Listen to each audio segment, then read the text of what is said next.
World War II was one of, if not the biggest, bloodiest, and worst heartbreaking phenomenon to shake our planet to its core. Involving more than 30 nations and lasting more than 6 years, this horrific event has impacted the world as we know it today. Now, let's go all the way back to 1918, when Germany had lost the war and had to surrender. A young man named Adolf Hitler found this action to be extremely humiliating. In subsequent years, he joined the German Workers' Party, soon becoming very well liked and respected. As a result, Hitler moved up as a leader to the group and renamed it the Nazi Party. Using propaganda, Hitler brainwashed and manipulated several minds and knew just how to get what he wanted. Around January of 1933, Hitler had made it very clear that the German race needed to be pure. He also claimed that no other races could reproduce with the Germans in fear that overall characteristics and originality would disappear. Consequently, any Jewish, by religion or blood, homosexual, black, a gypsy, physically or mentally disabled, a prisoner of war, or a Jehovah's Witness was to be discriminated against and eventually either tortured or slaughtered. This is the background situation set for Anne Frank to come into the scene. Anne was a normal 13-year-old girl who enjoyed, well, teenager activities. She loved spending time with her friends and flirting with boys. She grew up in a Jewish family with her parents Otto and Edith and sister Margot. Like many other families at risk, Anne's relatives knew that they were running out of time. Their eldest daughter, Margot, had received a letter demanding that she report to a work camp.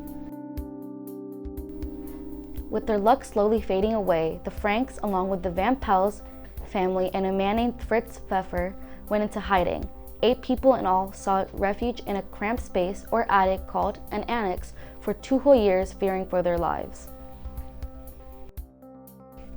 The families had to be completely and utterly quiet from 6:45 in the morning to 5:30 in the afternoon, just to stay alive. Using the bathroom, walking, talking, even the tiniest cough was strictly prohibited and would cause panic among the group as they could be discovered. Anne Frank's only companion was her diary. Since her days were long and stressful, she would pass time by writing down her feelings and observations in her journal. She would also write short stories and essays, working towards pursuing her dream of becoming a journalist. After 25 long months of anxious hiding with low resources and terrible living conditions, the 8 fugitives were discovered by the German police, who received an anonymous tip on a secret annex, their hideout. You may ask, how is this any different from the experiences many other families have undergone? Even though Anne and her family were in unimaginable conditions, she still had a positive attitude about life. She always managed to see the bright side of almost every situation. What is so incredibly amazing about Anne is that after everything she had been through, she still held on to this hope that she would return to her normal life. She never stopped working hard and trying her best to achieve her goal of growing up and living her dreams of becoming a famous author. She continuously saw the good in people. In situations where many would have given up and spewed hatred towards anything and everything, she grasped onto this beautiful idea that even the ones that she was afraid of were deep down good people, and the world was not completely evil. The excerpts from her diary have remained popular and well praised for many, many years, after not only her death, but even the end of the war.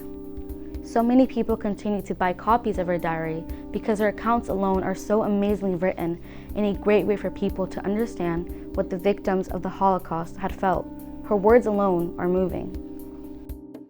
Just to talk about the events of World War II is difficult, but there are so many extraordinary stories and motivational lessons to be taught from the whole affliction. To think of what so many people had gone through, how despite everything they had encountered, people still had hope. For survivors to be alive and brave enough to share not only their stories, but the stories of loved ones, so we can forever honor the souls of the people we have lost, as well as to make sure history does not repeat itself, is remarkable. In the words of Anne Frank herself, I don't think of all the misery, but the beauty that still remains.